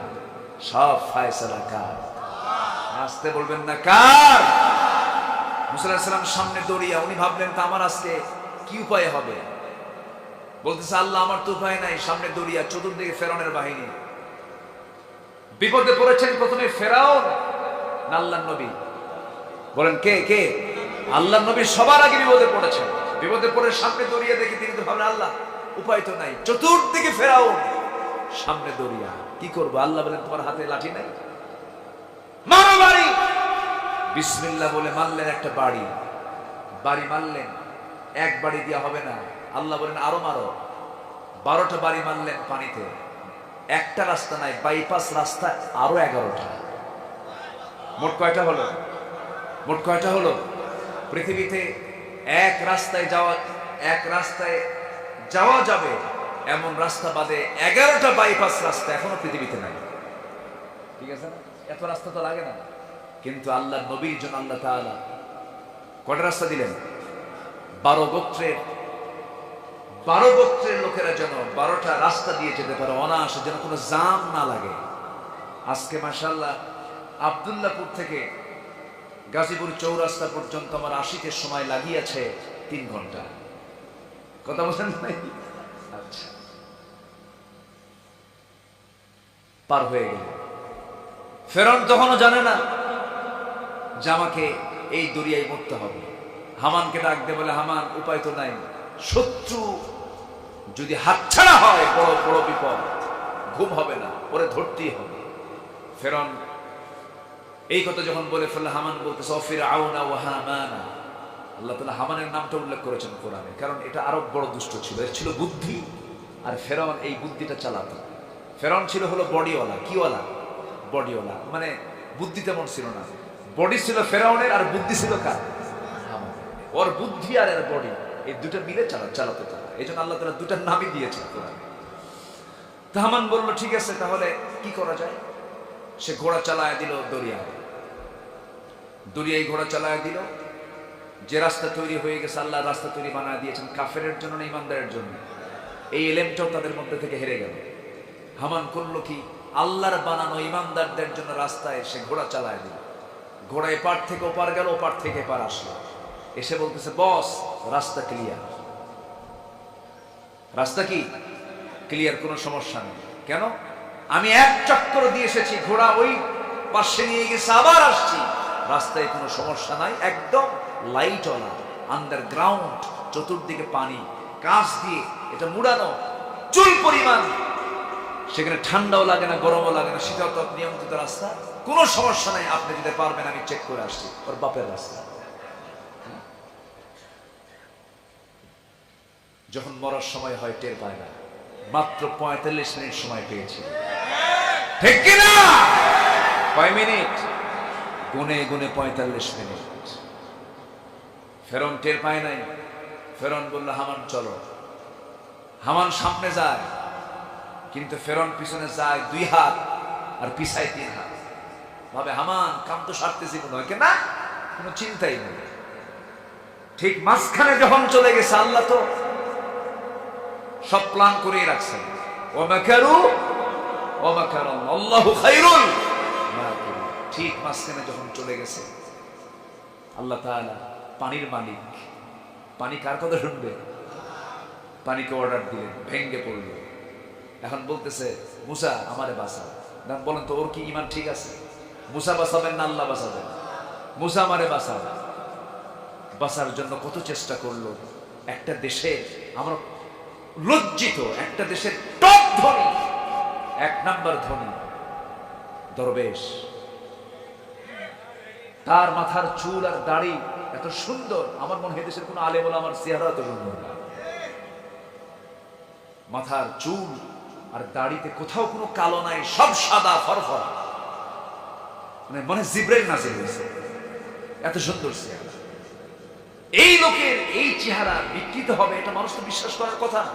ও ভাবছে দেখি এটা ধোকা দেওয়ার চেষ্টা করলো। কি দাড়ি কাটলো, মাথার চুল সাদা, এখন কি করা যায়? এটা কালো বানালো। তাহলে মাথার চুল ছিল সাদা, কি বানালো? কালো। আবার দাড়ি ছিল সাদা, কি করে ফেলছে? কেটে ফেলছে। ভাবছে আমার চিনবে না। বন্ধুরে নিয়ে দুইজন নৌকায় চড়ছে,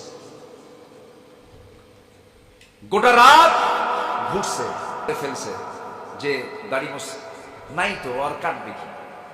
প্রথমে তারে ধরছে, তখন ধরার পরে যখন নিয়ে যাচ্ছে তখন বলতেছে আমার একা নিয়ে যাও কেন, ওই যে দরবেশ বসে আছে। কই দরবেশ? দরবেশের তো দাড়ি নাই, কিন্তু দাড়ি তো কাটছে, ওটাই দরবেশ। কি কথা কি বুঝতেছেন আপনারা? 7 দিন যেতে না যেতে আবার সিলেটে আরেক দরবেশ ধরা পড়বে। এটা দাড়ি কেটে দরবেশ, ওটা দাড়ি থুইয়া দরবেশ। সম্মানিত ভাইয়েরা, জিল্লতি লাঞ্ছনা অবশ্যই আসবে যদি আলেমদের গায়ে হাত দেয়। ইসলামকে নিয়ে যদি ষড়যন্ত্র করো, ফেরাউনদের পরিণতি তোমাদেরকে বহন করতে হবে। এটাই যুগে যুগে তার সাক্ষ্য বহন করে চলছে, কিয়ামত পর্যন্ত এটা চলতেই থাকবে। সম্মানিত ভাইরা, মন তো চাচ্ছে কথা বলি, সময় তো চলে যাচ্ছে, কাটা ঘড়ির কাটা ঘুরতেছে। আলোচনার ইতিহাসটা আমি টানতে চাচ্ছি। আমার নবীজি মানুষ ছিলেন না ফেরেশতা ছিলেন? তাহলে যদি কেউ রসুলকে ফেরেশতা মনে করে তার ইমানের সমস্যা আছে না নাই? আমার নবীজি মানুষ ছিলেন। এখন প্রশ্ন হলো, মানুষের দাম বেশি না ফেরেশতার দাম বেশি? বলেন কার দাম বেশি? উসজুদু লিআদম, হে ফেরেশতারা তোমরা আমার মাটি দিয়ে তৈরি করা আদমকে তোমার সম্মানজনক সেজদা দিয়ে দাও।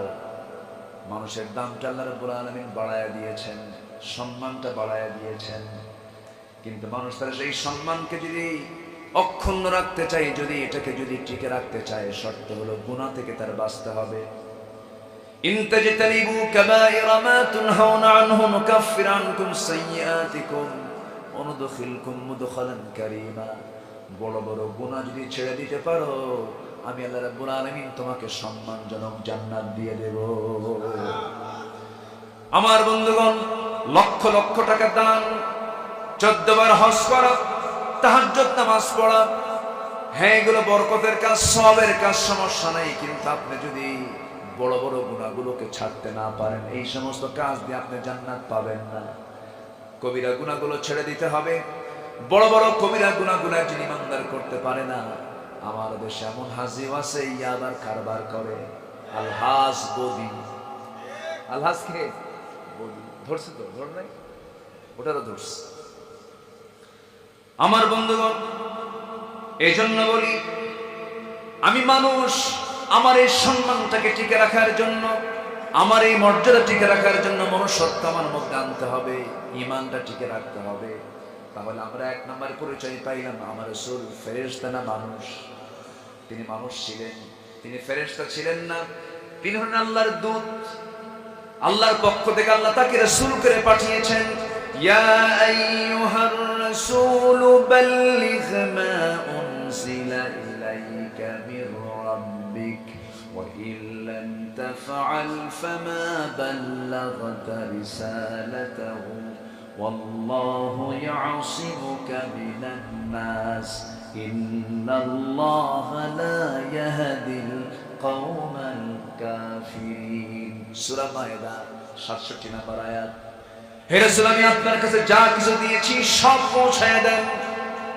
আপনি দূত, আমি আপনাকে রাসূল করে দুনিয়াতে পাঠিয়ে দিয়েছি, তা যদি না করেন, আল্লাহ তাআলা তাকে ধমক দিয়ে কথাটা বলেছেন। আমার বন্ধুগণ, নাম্বার 4 হলো, তিনি হলেন আল্লাহর রাসূল এবং শেষ নবী। তারপরে কোন নবী আসবে? তারপরে নবীকে বিশ্বাস করার মতো ভণ্ড কিছু লোক আমার দেশে আছে না নাই? তাদের ব্যবসা বাণিজ্য আছে না নাই? তাদের পণ্য সামগ্রী আছে না নাই? তারা আমাদের বন্ধু না দুশমন? দুশমনগুলো খুঁজে চেনার দরকার আছে না নাই? আছে। শুধু আমি আপনার জন্য কথা বলছি না, আপনারা যারা বসে আছেন, প্রযুক্তির কল্যাণে গোটা দুনিয়া আগামীকালকে লক্ষ লক্ষ মানুষের কাছে আলোচনাগুলো চলে যাবে। একটু বসেন, আমাকে কথা বলার একটু সুযোগ করে দেন, কথাগুলো যেন সবার কানে কানে চলে যায়। আমার নবী যে শেষ নবী ছিলেন, আমার নবীর পরে কোন নবী আছে এটা যদি বিশ্বাস করে, তার ঈমান আছে না গেছে? ঈমান চলে গেছে। গোলাম আহমদ কাদিয়ানী নামে একটা ভণ্ড নবুয়তের দাবিদার, তার কিছু উম্মত, ভণ্ড উম্মত আমার দেশে আছে না নাই? আছে। তাদের কার্যক্রম আছে, তাদের বানানো মসজিদ নাম দিয়েছে তারা মসজিদ, বলা যাবে না, উপাসনালয়। মসজিদ মুসলমানদের একমাত্র সেজদার জায়গা। আল্লাহ তাআলা তার পরিচয় দিতে নিয়ে, নবীর পরিচয় দিতে নিয়ে সূরা আহজাবের 40 নম্বর আয়াতে বলছেন, মা কানা মুহাম্মাদুন আবা আহাদিন মির রিজালিকুম ওয়ালাকিন রাসূলুল্লাহি ওয়া খাতামান নাবিয়্যিন ওয়া কানা আল্লাহু বিকুল্লি শাইইন আলিমা। তোমাদের নবী প্রাপ্তবয়স্ক কোনো পুরুষের তিনি পিতা নন। আল্লাহ তাআলা তাকে 4টা ছেলে দিয়েছিলেন, শিশু সন্তান দান করেছিলেন, 4টা ছেলে শিশু, কিন্তু প্রাপ্তবয়স্ক ছেলে সন্তান তার ছিল না। সবগুলো 7 বছর, 2 বছর, 3 বছর দুনিয়া থেকে বিদায় হয়ে গেছে। সন্তান 4 জন দিয়েছিলেন, ছেলের সন্তান আল্লাহ তাআলা তাকে। কিন্তু কেউ 2 বছরের জন্ম নিয়ে 7 বছর পর্যন্ত কাসেম রাদিয়াল্লাহু আনহু জীবিত ছিলেন, সব দুনিয়া থেকে বিদায় হয়ে গেল। নবীজির চোখে একটু পানি জমা হয়ে গেল। কাসেম যখন দুনিয়া থেকে বিদায় নিলেন, আম্মা জান খাদিজা রাদিয়াল্লাহু তাআলা আনহা তিনি কাঁদতেছেন। রাসূল বলছেন, খাদিজা তোমার সন্তান চলে গেল, তোমার কষ্ট হচ্ছে নাকি? তিনি বলছেন, ইয়া রাসূলুল্লাহ আমার সন্তান, কিন্তু বান্দা তো আল্লাহ। যেরকম সুবহানাল্লাহ। আমার ভাইয়েরা, আমার নবীজি ছেলের সন্তানের পিতা ছিলেন না, প্রাপ্তবয়স্ক কোনো ছেলের সন্তান তার ছিল না, শুধু 4টা মেয়ের সন্তান তার ছিল। আমার বন্ধুগণ রাসূলকে ছেলের সন্তান দিয়েছিলেন, ছোট অবস্থায় দুনিয়া থেকে বিদায় করে দিয়েছেন আল্লাহ তাআলা। কেউ বড় হওয়ার সুযোগ পায় নাই। কিন্তু এইদিকে কাফের মুশরিকরা এটাকেও দোষ মনে করে বলল, মুহাম্মদ তুমি কেমন নবী, তোমার আল্লাহ তোমার বেটা সন্তান নিয়ে যায়, ছেলের সন্তান নিয়ে যায়, তুমি লেস কাটা নির্বংশ। যেরকম নাউযুবিল্লাহ, যেরকম নাউযুবিল্লাহ। আমার বন্ধুগণ, নবীজির বিরুদ্ধে এমন কথা যখন বলা হলো, আমার নবীটাকে, তার মর্যাদা কি, তার ব্যক্তিত্ব কি, আমার নবীর বিরুদ্ধে এমন কথা আমার আল্লাহর সহ্য হলো না। পুরোপুরি 3টা আয়াত সম্বলিত একটা কমপ্লিট আয়াত নবীর সামনে নাযিল করে দিলেন। আল্লাহ তাআলা নিজে বলছেন, রাসূল আপনাকে তারা বলতেছেন লেস কাটা, আমি আপনাকে বলে দিচ্ছি, ইন্না আ'তাইনাকাল কাউসার ফাসাল্লি লিরাব্বিকা ওয়ানহার ইন্না শানিআকা হুয়াল আবতার। আমি আপনাকে হাউজে কাউসার দান করেছি, সালাত আদায় করুন, কুরবানি করুন। আপনাকে যারা বলে লেস কাটা, তারাই হলো লেস কাটা। আমার রাসূলকে গালি দিয়েছে আবু লাহাব। আল্লাহ আবু লাহাবের বিরুদ্ধে তার নাম দিয়ে একটা সূরা নাযিল করেছেন। আল্লাহু আকবার বলেন। আমার রাসূলকে সবচেয়ে বেশি ভালোবাসেন তিনি আমার কে? আসতে বলবেন না, তিনি আমার কে? সব নবীকে কোরআন নাযিল হলো যে নবীর উপরে, সেই নবীকে আল্লাহ তাআলা কোথাও ডাক দিয়ে তাকে নাম ধরে ডাক দিয়েছেন, কোনো একটা আয়াত খুঁজে পাবেন না। কিন্তু এই কোরআনের মধ্যে বাকি অনেক নবীর নাম আল্লাহ তাআলা নিয়েছেন, নাম সম্বোধন করে নিয়েছেন, নামটা ধরে ডেকেছেন। ইয়া আদম উসকুন আনতা যাওজুকাল জান্নাহ, ইয়া ইব্রাহিম ওমা তিলকা বিয়ামিনিকা ইয়া মূসা। কিন্তু আল্লাহ তাআলা আমার নবীকে কি সহজ ইয়া মুহাম্মদ, ইয়া আহমদ কোথাও পাবেন না। বলা হয়েছে ইয়া আইয়ুহান নবী, ইয়া আইয়ুহার রাসূল, ইয়া আইয়ুহাল মুযাম্মিল, ইয়া আইয়ুহাল মুদ্দাথির, ইয়া আইয়ুহার রাসূল, ইয়া আইয়ুহান নবী। কোথাও আল্লাহ তাআলা তার নামটা ধরে ডাকেন নাই। কেন ডাকেন নাই? সম্মান দিয়েছেন, মর্যাদা দিয়েছেন। এত সম্মান মর্যাদা পৃথিবীর কাউকে দেওয়া হয় নাই। তিনি হচ্ছেন আমার নবী মুহাম্মদ সাল্লাল্লাহু আলাইহি ওয়াসাল্লাম। আমার নবী হচ্ছেন সর্বশেষ নবী, তিনি ছিলেন নিষ্পাপ মাসুম। আল্লাহ তার ব্যাপারে বলছেন, আল্লাহ রাব্বুল আলামিন বলেন সূরা ফাতিহার প্রথম দিকে বলছেন, লিয়াগফিরা লাকাল্লাহু মা তাকাদ্দামা মিন যামবিকা ওয়া মা তাআখার। জোরে বলুন আল্লাহু আকবার। আবার আমার নবীর মাঝে কোনো রুবুবিয়্যাত নাই, তিনি কোনো রব নন, তিনি কোনো গায়েব জানতেন না। আল্লাহ রাব্বুল আলামিন তার রাসূলকে জানিয়ে দিয়েছেন, রাসূল আপনি বলে দেন, কুল লা আমলিকু লিনাফসি দাররান ওয়া লা নাফআন ইল্লা إلا ما شاء الله জোরে বলুন আল্লাহু আকবার, আরো জোরে বলি আল্লাহু আকবার। নবীজির জীবন, নবীজির পরিচয় আমাদের সবার জানার দরকার আছে না নাই? আজকে মরে যাব, কবরে প্রশ্ন হবে কয়টা, এর মধ্যে নবীর প্রশ্ন আছে না নাই? আবার চলে যাব আবার মিজানের কাছাকাছি, সেখানে নবীর দরকার আছে না নাই? হাউজে কাউসারের দরকার আছে না নাই? হাসরের দরকার আছে না নাই? সুপারিশের দরকার আছে না নাই? অতএব সবার আগে আল্লাহর পরিচয় নাম্বার 2 হলো নবীর পরিচয়। আমরা জানবো, জোরে বলি ইনশাআল্লাহ। আল্লাহ কবুল করুন, আল্লাহ কবুল করুন, আল্লাহ কবুল করুন। ফজর নামাজ সবাই পড়বেন তো নাকি?